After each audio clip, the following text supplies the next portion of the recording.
सीताराम जय श्री राम। दोस्तों, लक्ष्मण से प्रेरणा पाकर सुग्रीव ने अपने यूथपतियों के साथ रामचंद्र जी से मिलने के लिए प्रस्थान किया।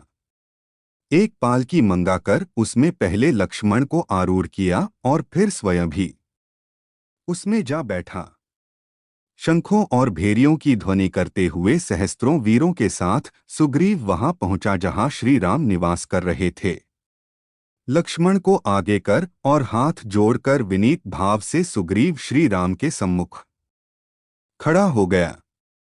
रामचंद्र जी ने प्रसन्न होकर सुग्रीव को गले लगाया और फिर उसकी प्रशंसा करते हुए कहा, हे वानरेश, समय पर अपने संपूर्ण शुभ कार्यों को करने वाला राजा ही वास्तव में शासन करने के योग्य होता है, और जो भोग विलास में लिप्त होकर इंद्रियों के वशीभूत हो जाता है वह अंत में विनाश को प्राप्त होता है।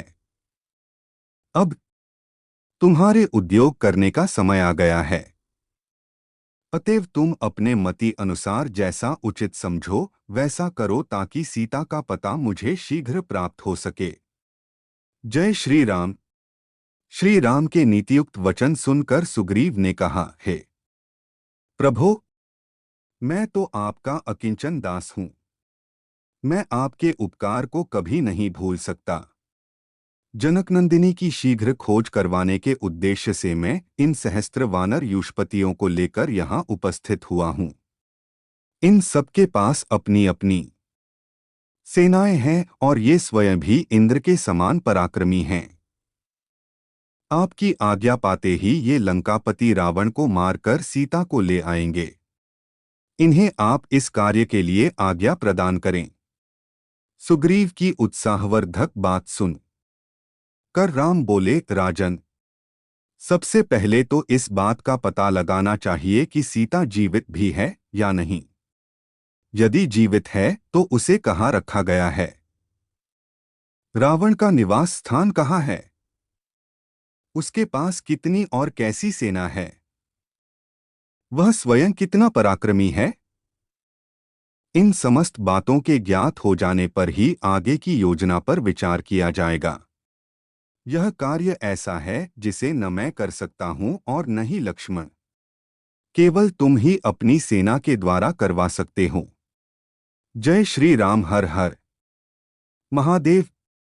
राम के वचन सुनकर सुग्रीव ने अपने यूथपतियों को बुलाकर आज्ञा दी, हे वीर महारथियों, अब मेरी लाज और श्री रामचंद्र जी का जीवन तुम लोगों के हाथ में है।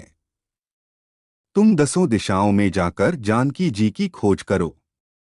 उन सभी पर्वतों की दुर्गम कंदराओं, वनों, नदी तटों, समुद्री द्वीपों, उपत्यकाओं और उन गुप्त स्थानों को छान मारो जहां उनके होने की तनिक भी संभावना हो।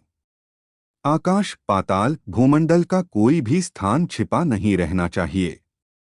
1 मास के अंदर जानकी जी का पता मिल जाना चाहिए। यदि इस अवधि में उनका पता न लगा सके तो तुम स्वयं का वध हुआ समझो। जय श्री राम। हर हर महादेव। बोल सियावर रामचंद्र की जय।